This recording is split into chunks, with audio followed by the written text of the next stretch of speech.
Beneath Shale, Moss, and Mud, a short story. It was the coolest spring morning in days. Even the ashen-covered and blackened acreage surrounding the earthen hut tempted a lily or cadman to take root. White and gray smoke puffed diligently from the chimney, roughly hewn of cobbled stone, moss, sticks, and mud. Akin to the sound of a thrashing cat submitting to an imprisoned hairball, a horrifying hacking sound came from within. But it is a myth that all witches, like cats, this sickly woman had never kept one.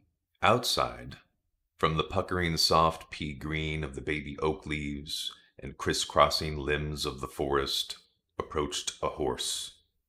On this horse was a saddle, and in the saddle was a man of medicine. He didn't tug even slightly to rein the steed at the edge of the damp, ashen-black mud, for Sunray slowed of its own will. The doctor dismounted and tied her off to a small tree. He stood with his hand on the soft leather horn of the saddle, staring and listening for just a moment in the direction of the hut, a soft breeze and naught else. His wary eyes went from left to right before glancing behind himself in Sunray.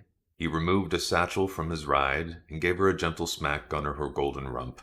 She goodbyed with an equine snort and took to nibbling on the bark of the nearby tree. The doctor straightened the writing out of his hat and clothes as he walked toward the clearing. It was as if his boot heels stepping on the ashen acreage was almost a trigger for the coughing and hacking to commence. He straightened his shoulders and stood just a little bit taller as he approached the iron-wrought gate. Behind the gate was a piecemeal leather tarp functioning as a door. With some degree of routine, the doctor reached out his well-dressed sleeve, capped with white-stitched leather gloves, from the sunlight into the shadow of the shale and moss shingles, and took grasp of the thin, twisting iron. "Witch!" he nearly shouted as he rattled the door. Preceding the reply was a last hack, a snort, a spit, and a wheeze, before a smooth feminine voice called back, "My dear, is that you?" What other man or beast would approach this fetid den under the blessed sun for all the world to bear witness? His voice was deep, like the matted density of coal. "There is no contagion about." "What I have, you cannot contract." Her voice grew closer to him. He removed his gloved hand from the coal-black iron and waited. A moment, and the entrance was drawn, and he stepped within. Now she was not some wicked-looking, foul-smelling worm. Her clothes were threadbare, clad in brown and grays, but clean and well-mended. Her fair cheeks were troubled with painting rouge.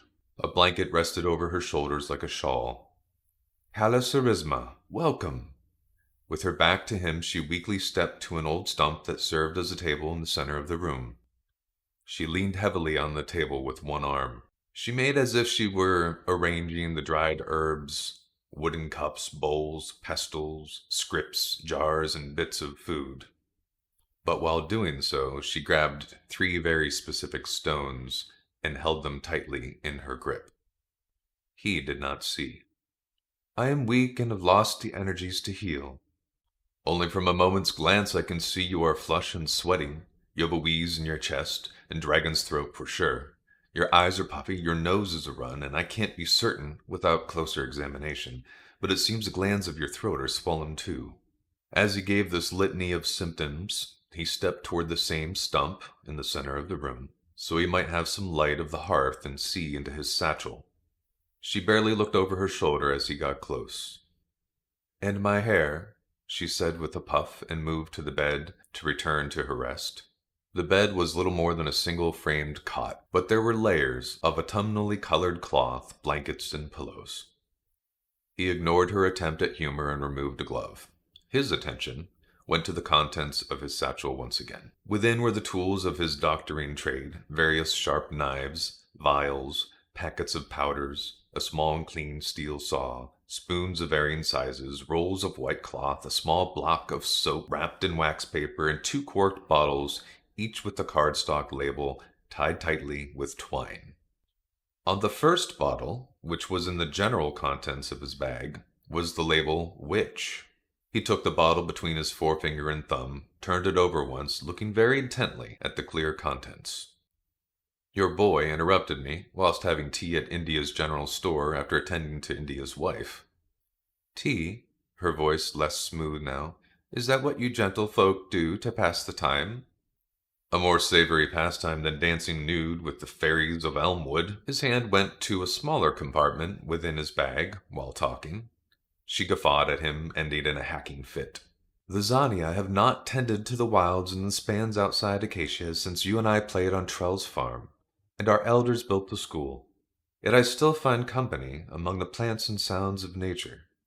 There is a resonance there, something they left behind. And your occasional midnight visitor? He unbuttoned the smaller compartment and took care to touch only the label of the second bottle, to turn it round where it sat. This label read Witch, also. He then left the bottles in his satchel and turned to face her. You always have that company. It was only now that their eyes met. Hers were rimmed with red, straining lids, squinting slightly, but shone a glimmer from the small fire at the hearth. His, shaded still beneath his hat, were steady. They are not as entertaining as Zania, but my service lends its hand when others fail. His eyes searched about the small room.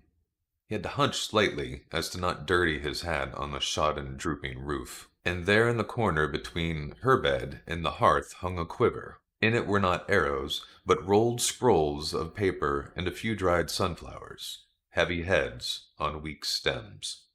Yet the witch was not too weary to track his gaze, and beneath her shawled blanket her hand rotated and grinded the 3 stones.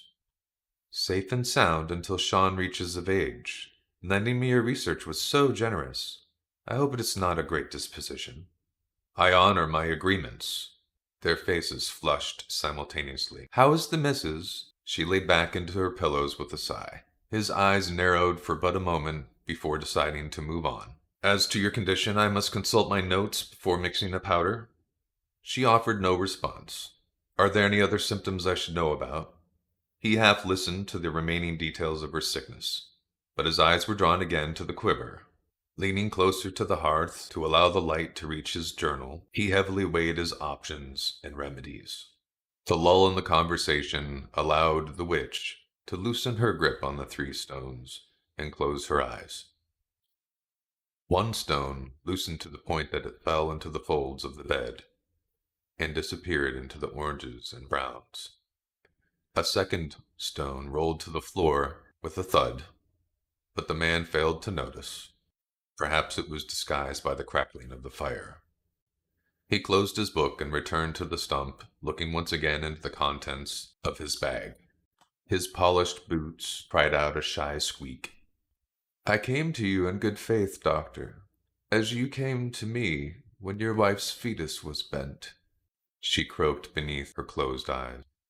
The doctor adjusted his course once again and turned to a bucket at the base of the hearth. Does this bucket carry potable water? His voice was tense. His brow began to bead with sweat as he stood close to the burning fire. It does. Please hurry. It comes again, the pain. It's growing worse. Nothing I've tried has worked. And the coughing, hacking, wheezing resumed with greater intensity. Witchcraft seems not to serve its servant, he gloated. Even to him the words tasted bitter, so he adjusted course. A moment and I'll have you fitted with a powder, a remedy for this situation. He filled a wooden cup from the oak stump, half with water, added 2 separate packs of powder, and stirred. And so a man of medicine honors his agreements with a witch. We serve each. She doubled over as she coughed and was unable to finish. In this delirious pain, the last stone slipped away into the folds of the bed. A gust of wind whistled through the mossy roof, and Sunray could be heard whinnying in the distance. He stirred and counted the rotations under his breath, then finally turned for the last ingredient. Once again he looked at the 2 bottles labeled Witch.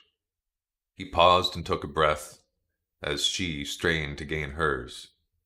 His eyes sought the cardstock labels, back and forth, back and forth. His hand trembled reaching, quivering, drawn exactly, equally between the magnetism of the two bottles. Moments later, his polished boots stepped from the ashy mud into the fresh grass of the natural forest surrounding the witch's yard. The hacking and coughing and wheezing was no more.